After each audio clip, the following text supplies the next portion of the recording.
বন্ধুরা, তোমরা সবাই কেমন আছো? আশা করি সবাই ভালো আছো। দেখতে পাচ্ছ যে একটু সাজুগুজু করে নিয়েছি। একটু সাজুগুজু করে নিয়েছি। আজকে হচ্ছে যে বোনের বাড়ি এসেছি। বোনের বাড়ির এখানে দশর, তাই এর আগের বছর আসতে পারিনি, এই বছর এসেছি। মায়ের পুজো দেখতে যাচ্ছি। অনেকটা বেলা হয়ে গেছে, যেতে পারিনি বলতে একটু তো ঢিলে মানুষ, তাই সময় হয়নি। যাই হোক, মা কোনো পাপ দিওনি। আমি আর বোন বেরিয়েছি। পুজো অনেক আগেই চলে গেছে, দাদা ওখানেই আছে, মেসমশাই ওখানে আছে, সবাই ওখানেই গেছে। যাই, তোমাদের সাথে একটু শেয়ার করি, পাশে থেকেও। বোন খুব তাড়াতাড়ি মন্দির যাচ্ছিল, কারণ পুজো শুরু হয়ে গেছিলো বলে।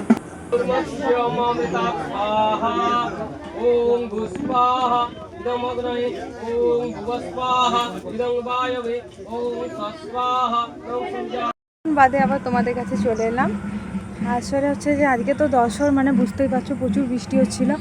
আর মায়ের মন্দিরে পুজো হচ্ছিল। মায়ের মন্দিরে পুজো হওয়ার পর হচ্ছে যে পুজো পুরোটা দেখা হয়নি, হোমটা দেখেছি। হোম হচ্ছিল, হোম হওয়ার পর আরতিটা হবে, তখন চলে এসেছিলাম। বৃষ্টি নেমে গেছিলো। তারপর এসে ঠাকুরের প্রসাদ খেয়ে ভাত খেয়ে দেন আর ভিডিও করা হয়নি, তার জন্য সরি। আবার চলে এসেছি ভিডিও নিয়ে। কি করছি সেটা তোমাদের সাথে শেয়ার করছি, ঠিক আছে? সব বাচ্চাগুলো মাথায় বাড়ি নিয়ে চলে এসেছে ঠাকুরে। আর তখন আমরা যাই, ওখানে একটু ছোটোখাটো করে মেলা বসে। গিয়ে আমাকে তো আইসক্রিম খেতে হবে, আইসক্রিম, বাড়ির জন্য জিলিপি, আর পুজোর জন্য একটা বেলুন আর সিঙ্গারা, এসব নিয়ে চলে এলাম। আর রাস্তায় যাওয়ার সময় মেসোমশাইয়ের সাথে দেখা হয়। আজকে ভিডিও